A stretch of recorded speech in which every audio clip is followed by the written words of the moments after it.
you're talking about economic cycles that are tied to God's calendar. Definitely. And some people focus on the Shemitah year, but actually what's more important is the first year of the next Shemitah cycle. Right.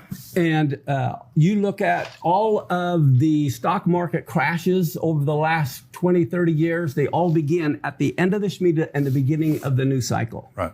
So this would be, now we're living in right now a Shemitah year. Is that correct? The Jubilee year. Jubilee year. Last year was the Shemitah year. And this is Jubilee year. This is the Jubilee year. And what do you think is significant about that? This is huge. When you look at gears, separate gears that are all moving, this last Rosh Hashanah, all the gears lined up. It was the first year of a new Shemitah cycle. Okay, and that is the Feast of Trumpets. Right. Well, then Yom Kippur is when you declare the year of Jubilee. And so Yom Kippur was fulfilled, with the year of Jubilee being proclaimed. Then Tabernacles, every 7 years, you read in Deuteronomy, I believe 29, is the Hakel. Now, the Hakel is when the king of Israel's responsibility was to gather all of his people together to hear the law being read. So here you have a new Shemitah cycle, trumpets being fulfilled in one sense, it's a new 7-year cycle. Right. Yom Kippur being fulfilled, it's the year of Jubilee, the Hakel. And then the events that have been happening, we're supposed to know the time and seasons. Right. Well, the big earthquake that happened in Turkey, that just happened on what is known as the 15th day of Shavuot. And that's huge because that's the year of the trees. It's when God is watching to see who is bearing fruit. Wow. What people are, what nations are. And it was on that day in Turkey, which is the center of Africa and Asia and Europe, where all the tectonic plates are. Here we have this major earthquake, 7.8. And in research, I found out there was another major earthquake of 7.8 the same year World War I started. Wow. So I believe this is also a war cycle.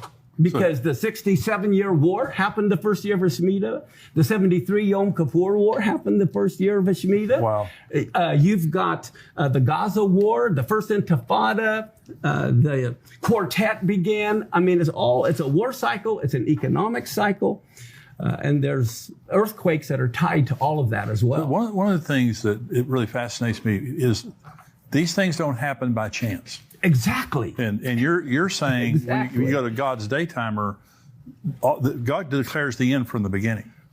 Oh, you got it. Yeah. Yeah, that is the key. He declares, we don't have time to really show it on this show, but I can show you in Genesis 1:1, the first word declares everything that happened from the beginning in Hebrew. The very first word of Genesis 1:1 tells you all about the Messiah going to die.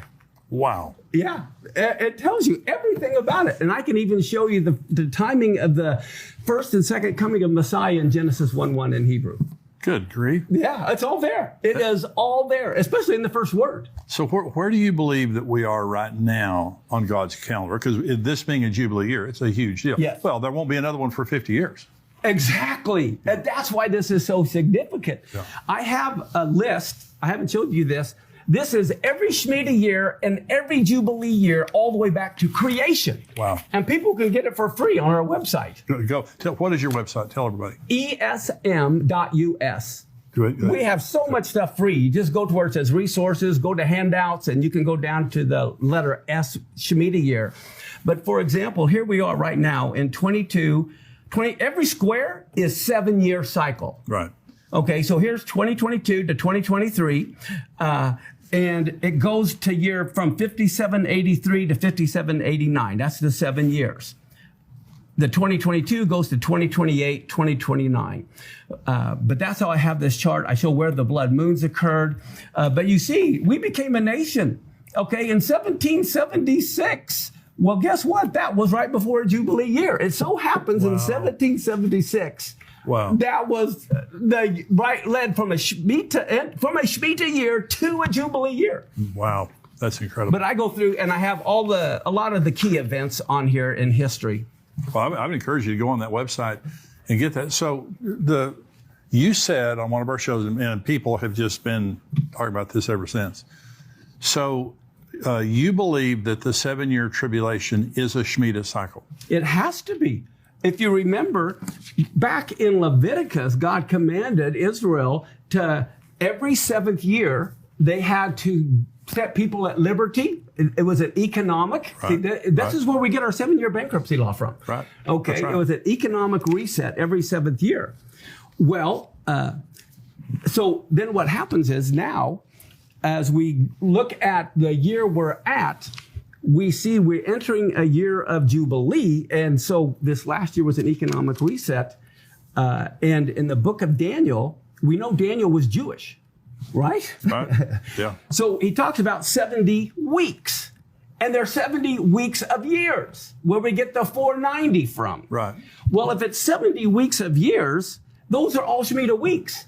And the whole reason they went into captivity was because they didn't let the land rest That's the right. 7th year. Yeah. And 70 times 7 is 490. So, but that's why they had to spend 70 years in captivity so the land could catch up on the rest. And so we realize that is a Shemitah week. And therefore, it has to begin the first year of a Shemitah cycle. And we are right now in the first year of a Shemitah cycle. So I believe if the tribulation doesn't start this year, it can't start for 7 more years, which also gives us a relief after this year. We know we got 6 more years of work to do. Right.